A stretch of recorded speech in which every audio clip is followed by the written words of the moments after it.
Let us see here if I'm live. Did it go? Did it go? Yes, it went. I am just checking Twitter. Well, X, I'm checking X. Off to a great start. Cool. Well, to anyone watching this, past the stream or even now, I'm just doing some office hours, I guess. I don't know. I'm a dungeon master. I run a West Marches game, and uh, work has not afforded me prep time this week, and so that's what this is. And I'm going to share my prep work with anyone watching. If you are a player in my game, my West Marches, the Half Hand Adventurers Guild, you can't really watch at a certain point. And I did not make an actual spoiler tag, so I guess I'll just indicate it in the video, and we'll go from there. Oh, excuse me. First things first, though, is just getting the tabs all set up and making sure Twitter is going well. I think I'm showing up there. And a caveat: this might, if work invades my time, this might get shortened. So we'll see. And I don't know if this will be any good or helpful to anybody. But you know, we'll get there. We actually got someone here, Jack McCarthy. Good morning. The comments are working in the interface that I'm using, so that's good. I've only live streamed from this service twice now, and they kind of port the comments in, and you can kind of see them, and like this, boom, rock and roll. That's kind of how it is this morning. But first, I thought I was going to at first start with the prep for the West Marches game to begin with, but I think I'm going to instead work on the adaptation of Henchmen. We'll get to that in a second. Restream, huh? Oop. Yeah, okay. Restream. I've heard good things, but when I was doing the shopping, if you will, StreamYard gave us a very good first initial like month or two deal, and couldn't quite pass it up. It was one of those ones where, yeah, it was too good to be true, and you know, time will tell if StreamYard is what we're happy with and all that. But I'll have to check out Restream. Let me pop up a window here for us. So ignore the Adobe bloat on the side. This is kind of the only PDF reader I have installed at the moment, because I do a lot of Adobe work in general, Premiere and Photoshop. But let's see here. We want Henchmen. Henchmen is the name of the game, and I want to add them to my West Marches. Now, my West Marches is 5.5E, as I've said a few times on X and others. And what that is we started with 5E, and then the 2024 rules came out, and we kind of glommed those on there, because I wanted to add in bastions for the players, and a few other. There was a few other streamlined elements and spell effects that were kind of like done better, and I liked those. Granted, there's a lot of messy things in the new rules, but I kind of wanted to be with the new shiny, if you will. And what that meant was there was no henchman system. 5e doesn't really have it. They have hirelings, and when Tasha's came out, they had sidekicks. And I checked out Flea Mortals a little while back, and they have retainers, and that's kind of interesting. But I don't know. None of them really worked. And then many fine folk on X who have started to become friends with, they've mentioned AD&D, and it have encouraged me to go look back at older editions.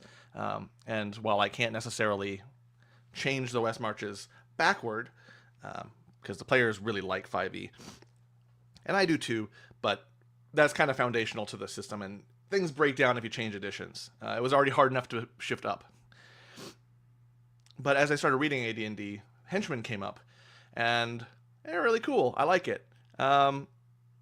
So kind of the basic thing is you players will hire out henchmen to go on adventures for them, with them, and usually they are pulled from level 1 stock, it looks like. Level 1 or 2. You're really low level, but you pay them, you clothe them, you feed them, you equip them up, and they serve, and they have loyalty and things like that. There's a lot of aspects here, and I'm not going to read through it because then that's taking time for my productiveness. But really, the kind of the big thing here, let's change my view ever so slightly. There we go. Give you a slightly bigger view. I love the loyalty system. And I don't know if my players are quite prepared for what I'm going to put forward for them. Now, in adaptation, some people like to do direct one-to-one adaptation. I like my adaptation films to be as close to one-to-one as possible. But it's not going to be possible necessarily, so I'll have to go through and be judicious. But I wanted to point this out here. Yeah, henchmen are always level 1 to start. Yeah, I like that. Also, the training being that if they have enough gumption to get to level 2, they're actual PCs. Yeah. Now, one of the issues with 5e in terms of its sidekicks and its retainers and things like that is that they're very powerful. They're about as powerful as players. I think in Flea Mortals, the retainer rules mention that in some cases, your retainer might actually end up having more HP than you. And I'm like, I don't like that necessarily. I'm not one of those ones who likes to make things too difficult or too brutal. I still kind of like the tenets of 5e being you're a bunch of superheroes, but there's got to be something here with the henchmen, and I like them being low level and giving the players a chance to train them, to patronize them, give them money, be their patron, if you will, in the adventuring spirit. And there's just so much of that in this that I like. The adjusted loyalty score. So like I'm going to be taking that table for sure and adding it to it. I'm just going to switch here because I have this DMG from AD&D up on. I actually have it on a device here for myself to keep track of. So I'm going to remove that for a second, and let's do a share screen of the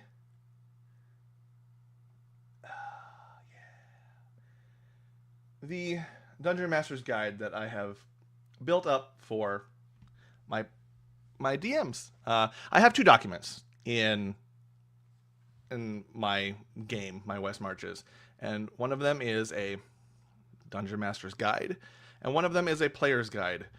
And at a certain point, I kind of decided that it would be worthwhile to kind of, I don't know, give a collected document of everything, and make sure that, like, you know, you have what is a West Marches. I kind of, for the players, for their book, I ended up defining what this game is, giving them links to the Ben Robbins article, the Matt Colville YouTube, things like that, gave some basic tenets, and then like settings and things like that. Even so far as to mention one-to-one timekeeping and chainmail and wargaming. And I kind of built it to be a resource for players to go to if they had questions. Your basic questions that were a little outside the books themselves. Like if you wanted to know about the setting or some of the particulars of this world, I kind of set it up. But that's that. Let's be productive here today. Where should I put this?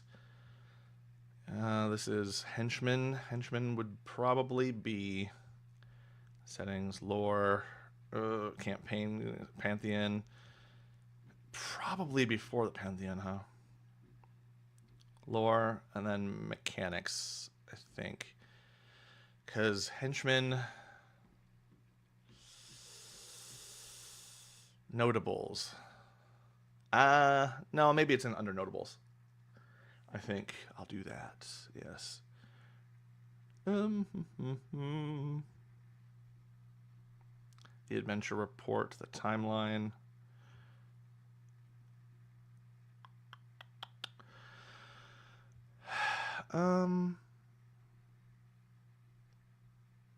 Although, would that be...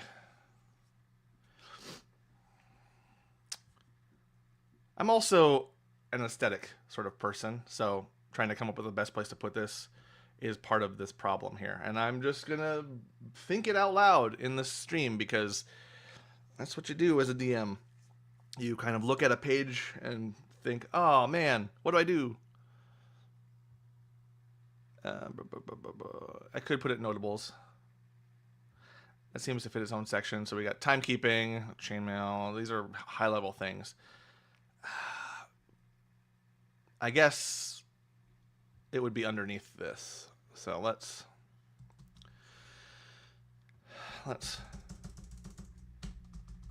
we are going to do some typing. Whoop. This is AD&D Henchmen.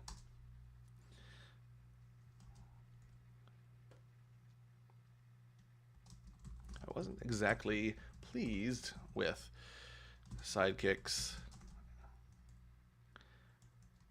or retainers from the current edition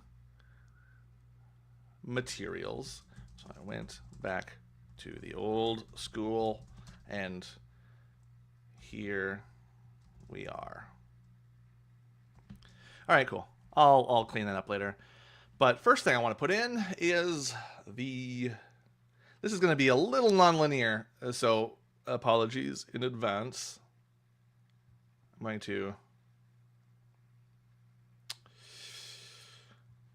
let's do this. Make it so I can actually see.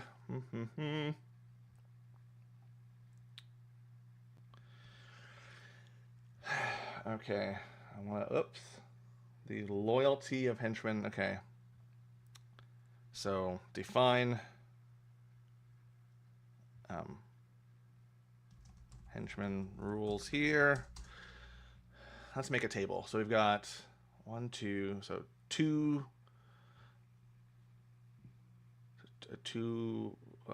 columns. 1, 2, 3, 4, 5, 6, 7. So 2 by 7. Got it. All right. So we're going to do 2 by 7. Yeah, it works just nice. Adjusted loyalty score.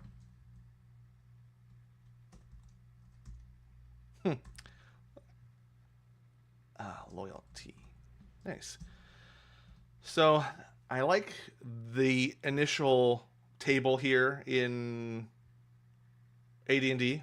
So I'm going to use that one completely. Like that one's going to be the 100% like 1-to-1. I don't know if I'm going to use all the modifiers. I want to, but one of the key features of 5e is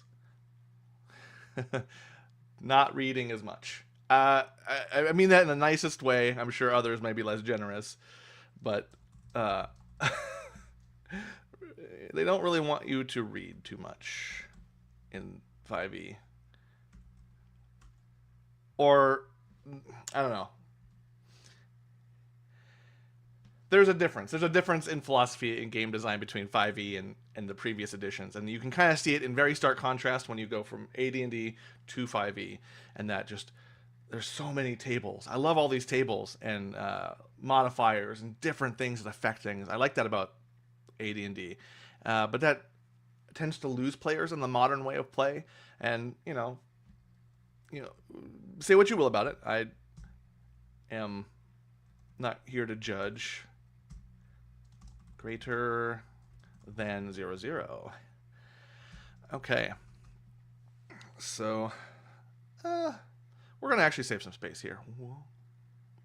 Let's do none will attempt to kill, capture, harm, or desert at first possible opportunity. Now, interestingly enough, they all start at level 1. Level 2 if you're lucky, and that's the conceit. Now, the one thing I don't quite understand, and I'm going to have to work through, and my players are going to have a question about it for sure, since none of them are level 1, is how this is helpful for the higher level folk who can deal with most simple encounters. But not there yet. What I'm really looking for, and I like about the henchman thing, is that they can become followers, they can help out. This can get the players thinking in terms of higher levels of play, especially since I have 2 players who are about to hit 3rd tier of play. Disloyal. Will always seek own advantage regardless of circumstances. Now, if the table's shaking, it's because my typing is violent. And you're going to have to forgive my typing. It is not the greatest. And I'm doing this on the spot. So, I'm performing typing. Oh, little will seek own advantage at first sign of weakness. Fair will support cause if no great. Will support cause if no great risk is involved. Nice. Okay, that's pretty good. Loyal will always attempt to further the ends of the liege, even at great risk. And fanatical will serve unquestioningly.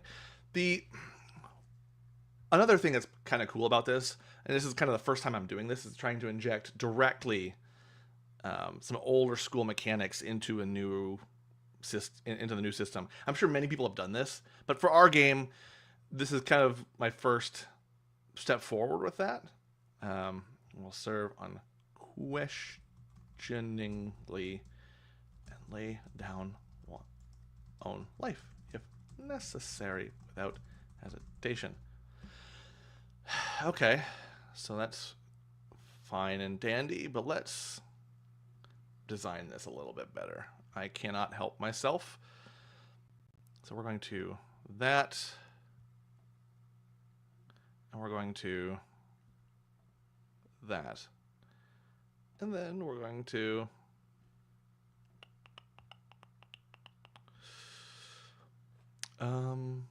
oh no, we're actually going to there we go. I like kind of softer table look. Let's bold underline that. Whoop. Cool. Henchman rule here. Right now we're just going to get tables, and then I'll describe them for the players later. Well,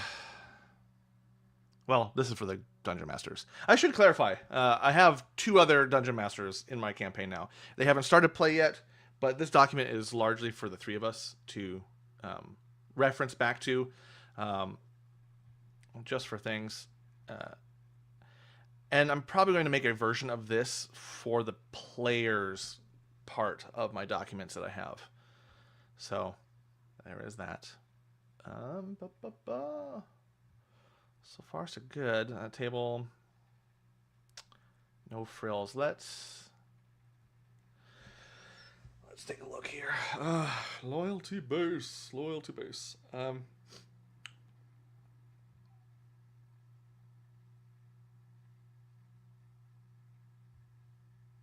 Would it be too out there if I just kind of, for our own purposes, did a little bit of plagiarizing? I mean, this isn't a document that I'm selling or anything. It's just for our internal. But I love the way the AD&D book is written. These books are written. I like the conversational tone of it. The charisma of the PC, of course. Okay, let's do a copy paste and see how this works. Well, where the heck? Here we go. Henchmen. Have I ever played 1E itself? I've actually not. I've made a couple characters, and oh, where'd it go? This is actually a good. Here, I'll leave this up. I actually have. Hold on. Forgive the mess. I have a. I have been slowly but surely teaching myself 1E in the hopes that I will play one day. I do want to get a play out of that, but I printed out. I don't know if you can hold on a second. We gotta pop a couple things off the screen for a second. Oh my gosh, Dunder Moose's 20 Flippin' Steps to Roll Up a PC. Bought that off of the oh heck, what is it called? The drive through RPG. Did that, and so that's fun. So I've made a couple characters, and yeah, nice. Whoop. I like putting in the comments. That's fun. Let's put the screen back this way. There we go. That's much preferred. So, but I haven't had a chance to actually play, and I think that's the next step. I've read the books. I've read the Player's Handbook and the Dungeon Master's Guide at least twice through now, and on the second time is what kind of gave me the idea to inject Henchmen into my thing. So let's see. Henchmen, and long-term view.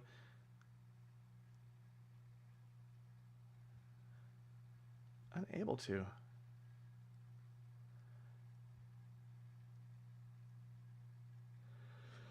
I'm actually going to copy and paste this in.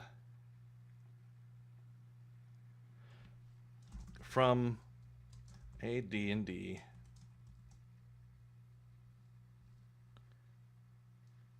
From the AD&D DMG. Oh, wow. Okay. That pasted in horrible. Okay.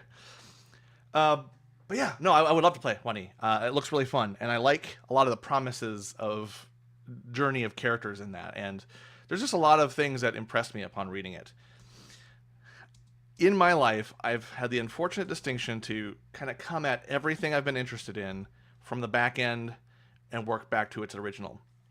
So, across everything, it's kind of nuts.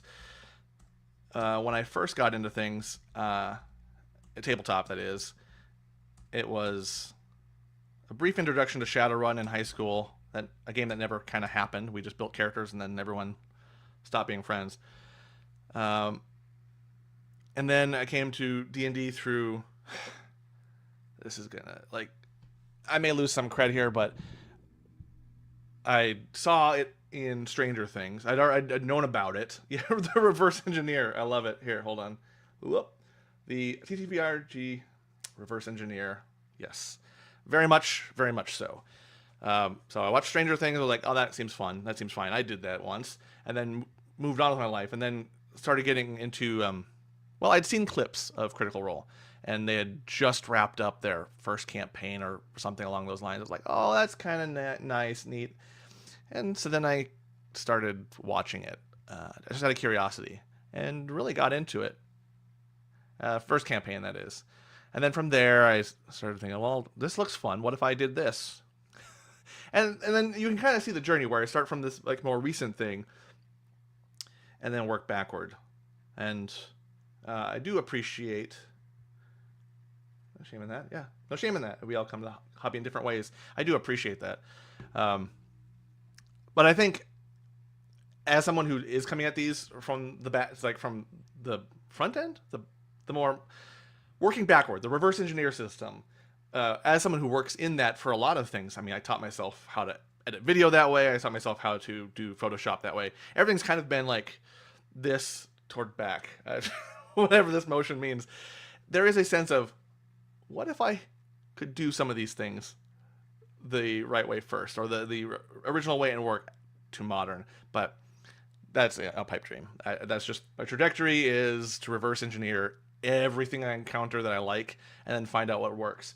I even when I talk to people on socials and ask them how they do things, I'm always asking for their like documents or processes, so then I can reverse engineer it. So I mean, you know, it is what it is.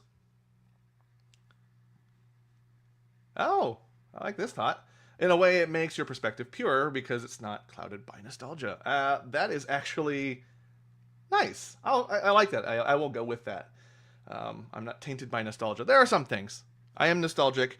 I can never fully escape it, but I try. I try. So, henchman with a male, female. I'm going to have to just do a grammar pass on this later. But what I want for my DMs is this. Henchman with male.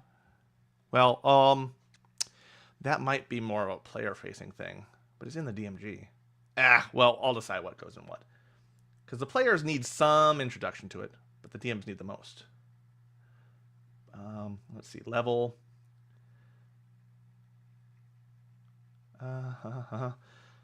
Level. Here we go. I'm going to have to, I think, for a document save space, reduce this.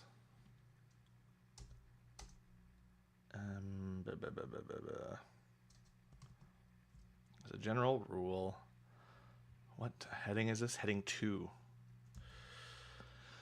Okay. Henchmen with failure and success in long-term view. They're useful. Especially useful. Management PC able to track. No, it's the real question is who will be attracted? Where will they be found? When will they come? Yeah, no, I'm not going to answer that completely. So let's reduce that. Okay, what do we got here? What do we got here? Because they're so useful. Charisma limitation. Got it. So let's put that in here. And then let's quickly go with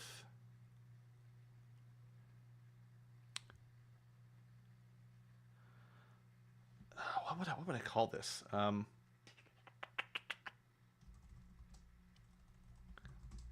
gonna have to figure out what that is. Heading 3. I'm sure. I'm sure my dungeon masters are going to appreciate my specificity. Heading 3 is a general rule. Only characters at the first level of experience will be attracted to service with the player character.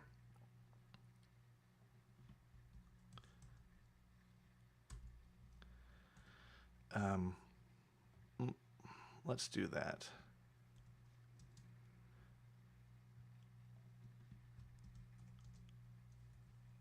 There we go. Ugh, the formatting. Copying from a PDF, just so we know here, and can all be on the same page, sucks butt. As a general rule, if the player...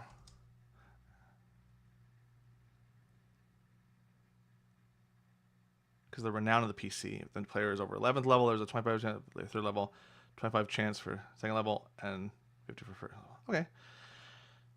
That'll be interesting. That seems AD Henchmen. I went back, and here we are. Quoted text from the material.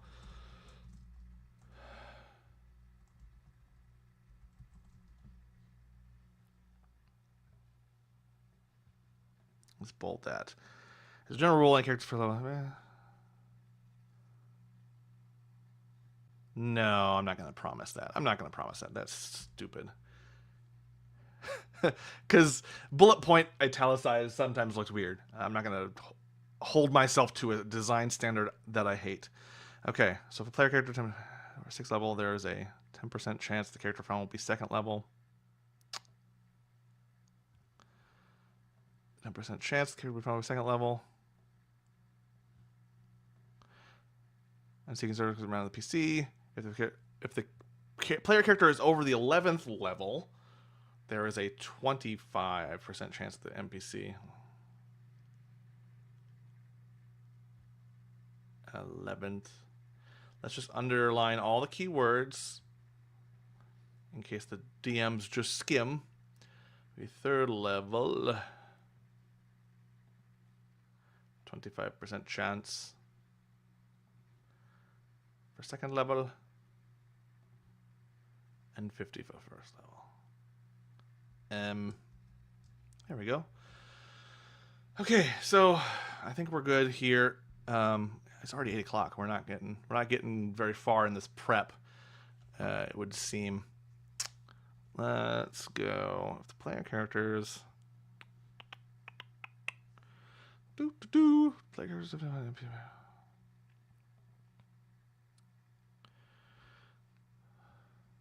Heading 3.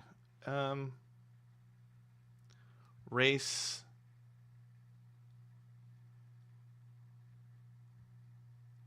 I like that in AD&D. The Ray. Welcome back, Jack. Let's see. I like the line here about race of prospective henchmen. The locale in which a non-player character henchman is being sought, the racial distribution of that locale. That's all there. I think I already have tables for my dungeon masters that kind of get a racial sense of the land that they're in at the moment.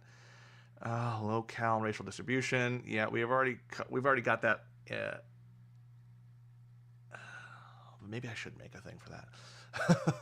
I don't know if I can assume that, but I've had many conversations with my 2 DMs about kind of the racial the distribution of the races and species in my world, and it's pretty loosey-goosey. There is a little bit more thought given to that in AD&D, and I do appreciate that. Whereas there's a much more of a melting pot thing with 5th edition in general. I do hold to some structures that you're going to find a lot more. It does. 3E has more explicit guidelines for demographics. You know, not that I have. I have all the time in the world apparently, but I should really get to those other editions. But I think.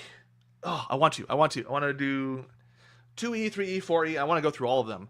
But the problem is I want to go in and understand them and possibly create at least a half dozen characters in each one to kind of get a sense of the thing. I want to get kind of a handle on it before I move on. Because I have a tendency to go, hey, squirrel.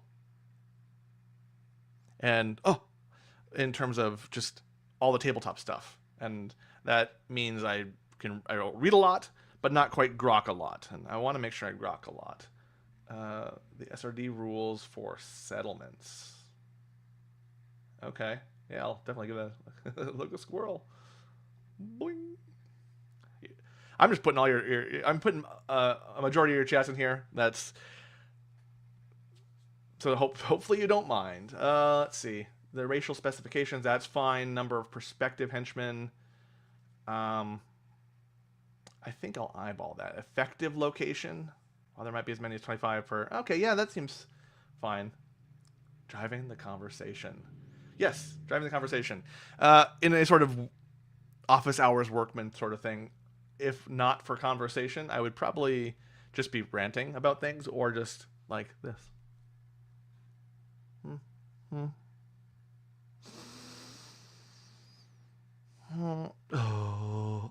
Or whatever faces I make when I'm reading things. Effective location. Oh, yeah. I like that. I like this. Okay, let's take it. Stream of conscience. Yes. Effective location. Let's see. Effective location of henchmen. We're going to more rules for the DMs and players. That's what we're doing. No, I think if you don't specify it, there tends to be a sort of, well, if I do this, can I do this? And that has a limited amount of fun for the DM. 15. Effective location of the henchman. Let's first put the table in there. I want the table. Table. I love tables. Tables are my absolute jam. So it's 1, 2, 3. There's 3 columns. 1, 2, 3, 4, 5. So 3 by 5. Got it. 3 by 5. Okay, cool. I don't know if I'm going to get to my actual West Marches prep, which is fine. I think I'll do this table and then pop over there and kind of just make sure everything is okay and start doing some encounter planning. And then just have this tab open for myself for later. Let's do method. Cost.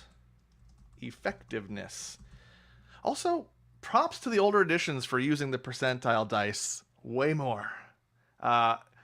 It's not used nearly enough in 5e to my liking, and anytime I get a chance to do a percentile dice roll, I will. I do quite like it.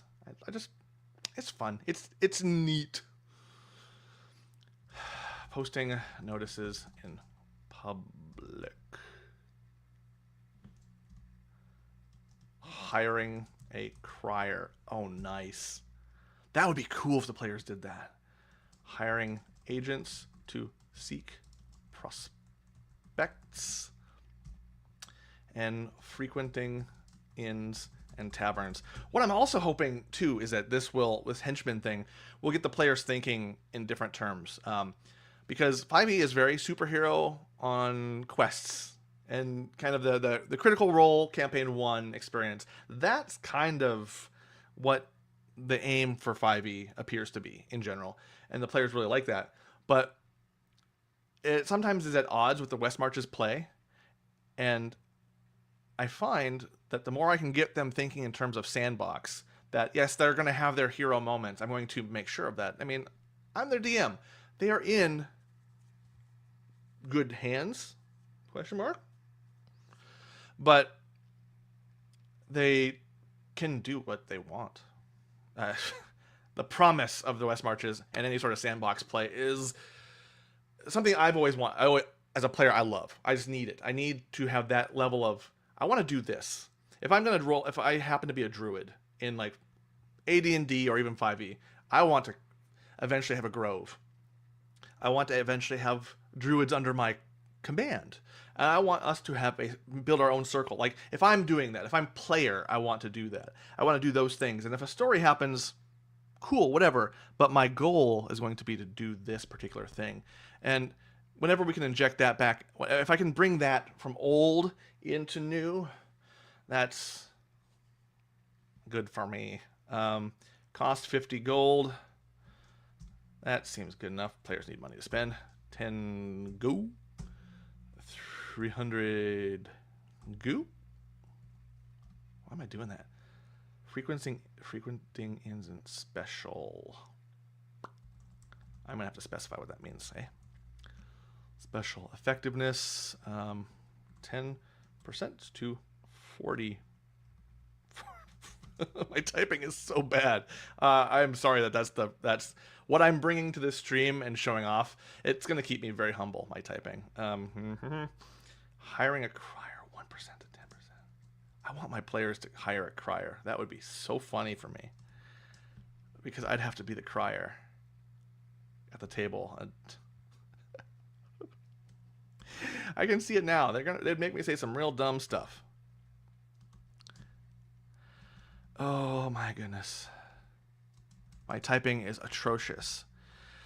Now, see, when I get off this stream, my typing is going to be just absolute cinema. All right, so method. We're going to do what we did before. So 4, and then 3.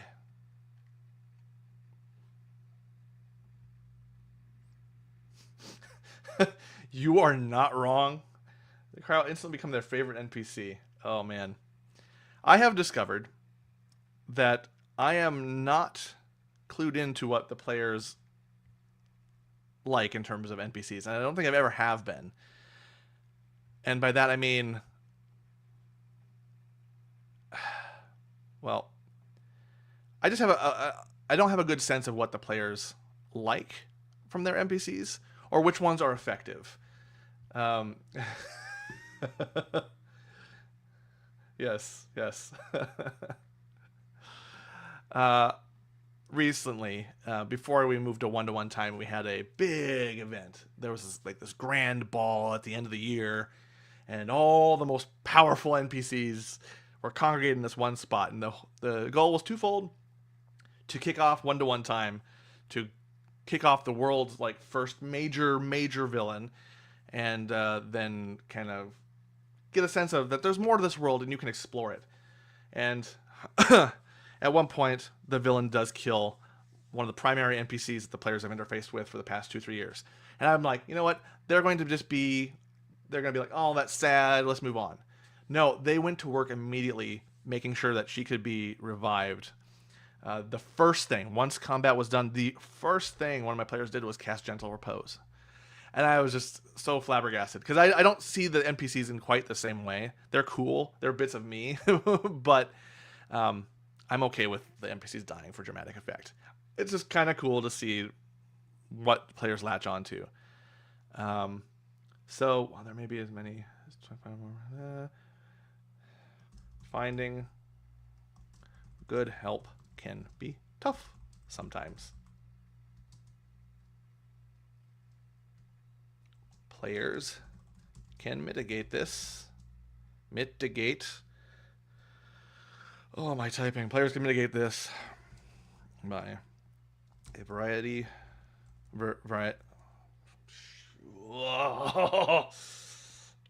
Morning dumb fingers. All right, variety of ways. Some listed below. Boom. All right, so I like that. Classes. Ooh, classes. Now, okay, I'm going to have to just dive into that later and keep working on this, but I am off topic here. We're 40 minutes in, and I haven't even done stuff for prepping for my actual game this weekend. So we're going to share a new tab and shift gears. Okay, session 66. Got it. So a little bit about how I quickly, for those who are watching, and players, players, here, I'm going to actually quickly remove this from the, if you're a player in my West Marches, shoot, I gave you 40 minutes of something else. All right, that's all I'm going to do. Tough otherwise. So this is what I got so far. My players, as a bit of a setup for this, they're traveling. I should hold on a second. I actually can do something about this. I can actually show you what I'm doing. Legend Keeper. I don't know if you've heard of the service Legend Keeper, but I use it for a variety of ways, and as like sort of wiki for the campaign. Let's share this tab instead. Okay, cool. This is out of date, and I'm going to have to change the image, but I don't want to have to keep moving the tokens. So I got to figure this out. Oh, that's a lot. So, in general, the main thrust of the campaign, this West Marches, starts in a place called Diley, and it's basically Waterdeep. If you're I'm going to refer, that's kind of the comparative. It's like I went to Waterdeep, I'm like, I like that. That's kind of big. It's kind of got everything. That's so cool. Diley. Now, the players started there, and the person they're trying to meet, which is actually the NPC Igwilv, the Witch Queen, Tasha, she has invaded our game. Another aspect to how I play my games and run my games is a fusion of homebrew setting and world combined with actual material. So there's never this, it kind of keeps you guessing. If you know the material, if you know the lore of other characters, and you see those things inject in, you're like, well, how is this being remixed? I kind of like the remix aspect of this method. So Tasha has made it into our world and is doing her own thing. So the characters are actually going from Diley, and they traveled a couple sessions back all the way over to here, this place called Angar Keep, to try and make inquiries with the Witch Queen herself as to some other things. One of the players lost time. When we went to 1-to-1 time, we had to have a time skip because the end of the big session ended on Christmas night, so December 25th equivalent. But we were playing in like July-ish, and there's like to get to the 1-to-1 time, it had to match the calendar, so we had to have a skip to when we started playing next. So I just decided that this player, since he had made a bad deal with a Fae, he basically signed over a blank check to a Fae person, and he lost his memory. So Igwilf was like, "Hey, come visit me. I'm taking over this part of the continent. I'm bringing the Feywild into it. If you want your memories back, I can make a deal with you." And so that's what we did. They went over to this area and got there, only to find that she's not seeing anyone right now. And I still haven't figured out what I want to do for that. But in the area, the Feywild has started to take over. Has started to blanket the area in a sort of bad way. I don't know if the players have caught on that it's bad. And so I came up with some little tables for myself and little bits of information for encounters. I think they're good. What I want to do, though, is actually make some. Now, why I did this with all the XPs is we used to play on D&D Beyond's maps, VTT, just because that was the easiest way to get people running it. And the problem ended up being that the VTT doesn't track the XPs of enemies at all. You just put the enemy in there, and ta-da! You have to like go into the enemy NPC thing and look it up. Not good. And then there was one time where the VTT didn't actually work, and so I had to come up with things on the fly. So I've started, like, if we're going to an area that I'm not familiar with, I just start giving a bunch of encounters that I would love to see happen in there, and their XP totals, so then I can do the math myself. Because 2024's XP calculation for encounters got simplified, and it's actually easy to do on the fly. I made a table for myself, which actually is in the DMG here that I made for my DMs. Let me go pull it up. I'm gonna pull it up because I can. Yeah, share this tab instead. So back to I'm so stalling. It's basically going to be random encounters for Saturday's game, but encounter tables. I built one for myself because I wanted to have this on my DM screen. So what you do in the 2024 rules, they got rid of adjusted XP. Thank God. I know that there's much more complicated math things in AD&D, and I like those. But the adjusted XP is hard to do on the fly, and I try to keep my part of the table running smoothly to allow my players to take their time. I'm sure many would say, like, players deserve less, or don't coddle them. I can be faster, and I'm here to improve myself ultimately. But what I like here is that you just pick the level of the party's level, which what I end up doing is a twist on this is like my players aren't all going to be level 1.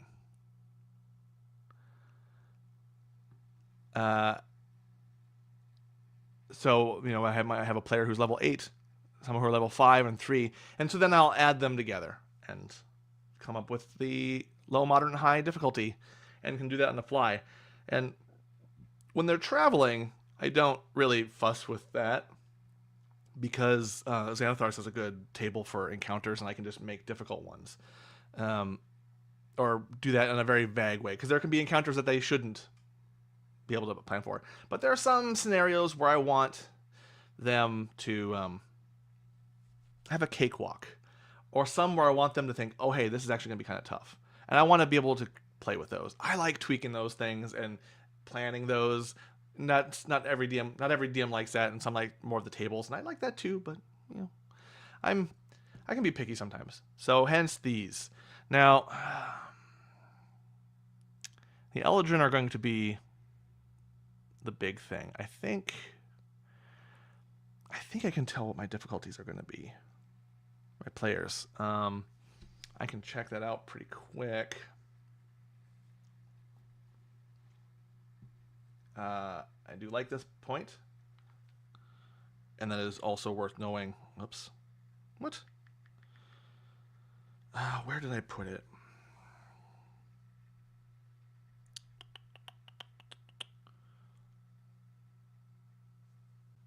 Okay, so if I'm going to... for now, let's just do this. Let's do... I think we're going to have...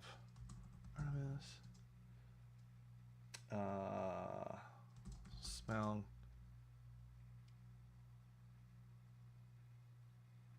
Who was it before? Hold on. Ugh. Let me see who played last.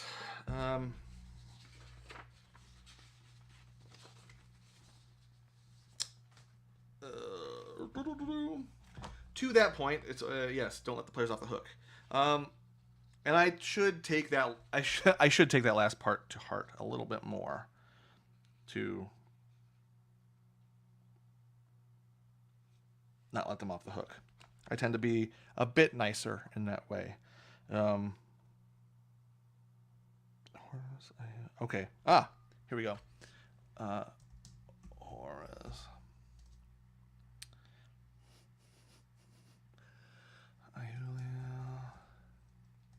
So 1, 2, 3, 4. Sunny. Okay. All right. I think I have a sense of that. Let's get some room off there. All right. I had to break out into two binders. I have all the I have all the stuff from before the big time jump, and this is just the notes themselves over 2-3 years, and I've had to split those from the actual session notes that I take, and I can even show you a little bit what that looks like. Give me 1 second here.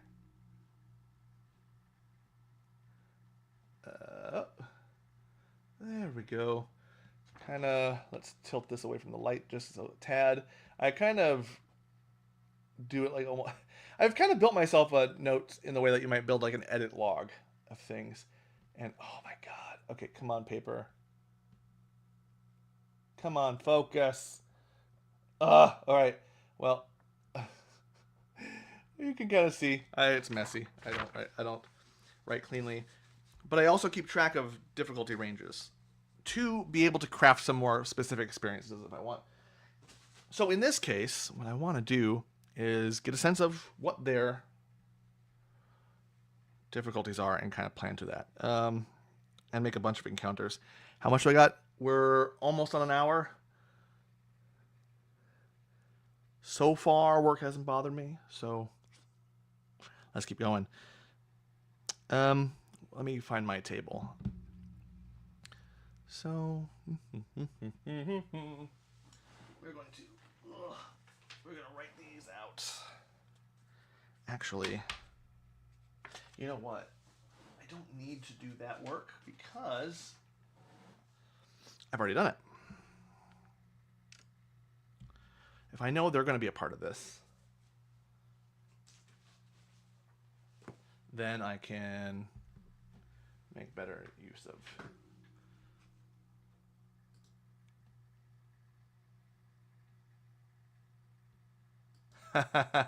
Oh boy, work stuff's coming in.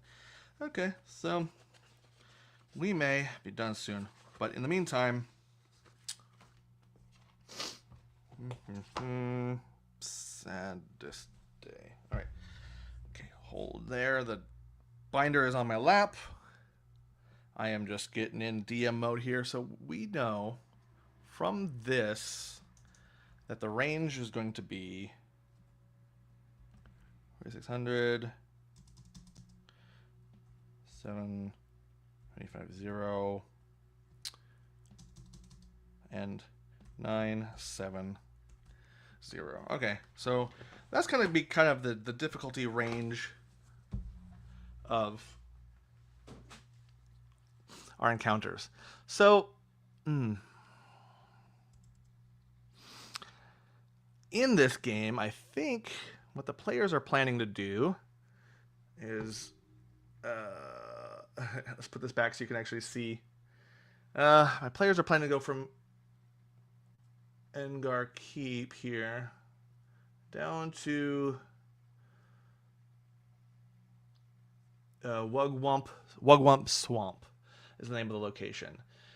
So, as context, the player Horus recently delivered Excalibur to Arthur.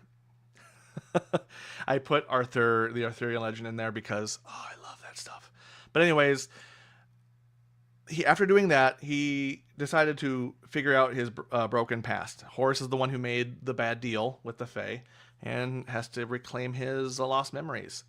Well, one of those lost memories includes getting married, and so I'm giving him a lot of dramatic complications with that, and so that's where he's going. Supposedly, this bride of his, who he's married to and has a previous relationship with in the time break, is living with the Bullywugs in Wugwump Swamp.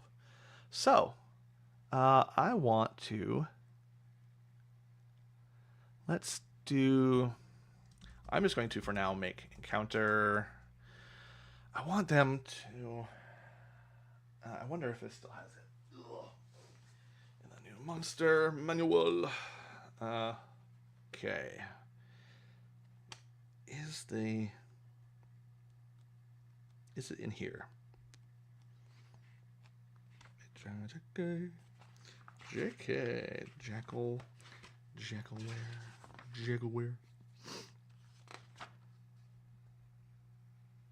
No, it's not in the monster manual. What am I thinking? Jabberwocky. I want the Jabberwocky. The Jabberwocky!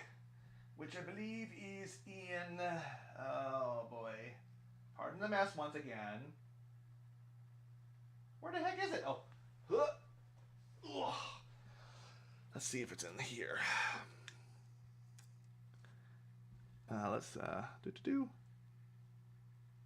Yeah, it's been nice. Nice hanging with you as well. Glad you can kind of see my very messy process and things, and I hope it's educational, or at least fun. So I need to subject my players to the Jabberwocky, because I love Alice in Wonderland. The story. The Jabberwock! Yes! Okay. I will... Ooh. 13 challenge. Yeah. It has legendary actions. Yes. All right. So, one of these encounters the players are going to engage with today, Saturday, is going to be the Jabberwock.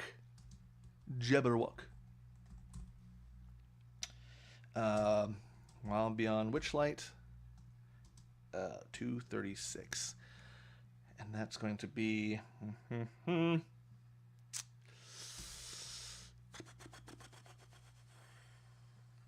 10,000. Nope, that's not 10,000. 10,000. 10,000 XP. Perfect. Oh. I'm actually really excited about that. That does a lot of the work for me, actually. I'm going to show this off here because even though it is from, your mileage may vary with Wild Beyond the Witchlight, but look at this art. This is, hold on. I will never be a weathercaster, I do not think. Here, oh god. My left and my rights are so goofy. Oh, the Jabberwock. Look at that. That is exciting. I love that art. That is so goofy. And that's me in the morning. Yeah, look at that. That is fun. That is real fun. I'm going to subject my players to that. Please, if you're my players, do not look at this. And if you have... must disappoint. Let's bring us back to here. Down here. I'm going to have to figure some of these things out. Yeah. Jabberwocky.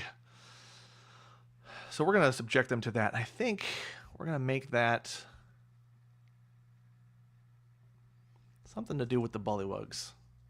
Something with bullywugs.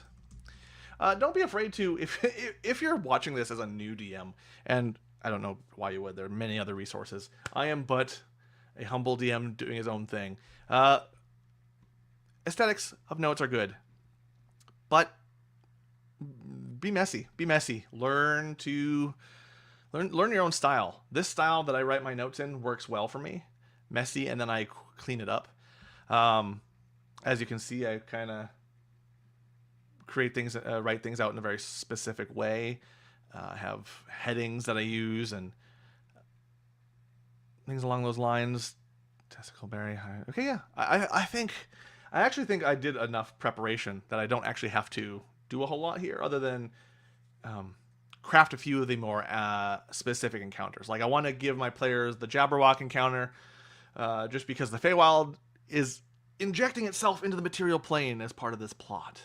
And I want them to feel the exoticness and the danger of it. And with our thing from before, the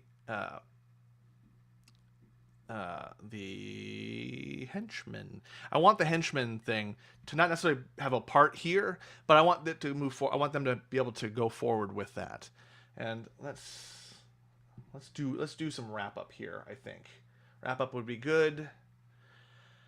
I hope this was fun. I hope this hangout was good, and I might just do this more often as just a regular office hours thing. I kind of like that. I may have problems being productive during it, just because I'm a talkative cuss. And, well, I sometimes lose focus when I do that.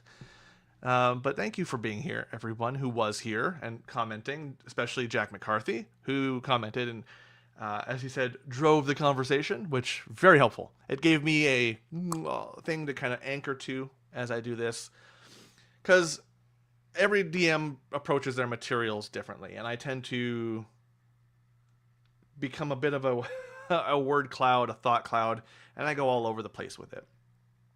But I'm happy. I'm happy with the progress, and I'm still looking towards other things I can do for streams to make more regular streams, but across different topics. I've done a lot of tabletop stuff for now, and that's fine, but my username is also Movie Guy John, and I have to make good on the promise of at least that too, even though my journey with movies is fraught.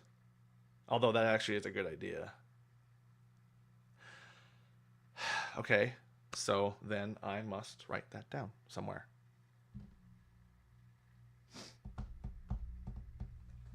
I have tons of paper. Let's do that. You know what? If I don't write this down now exactly while we're on stream, I'm going to lose it forever. Video about movie journey. Okay. I don't know how that's going to work, but anyways, I leave you hopefully in good hands and hopefully entertained and hopefully with some sort of learning from this. I don't know. I don't know if showing the process of writing, the thinking, the stream of consciousness helps, but maybe it does. And yeah, enjoy your day and have a good day and play well. I'll see you later. Bye. Now, where's the darn button?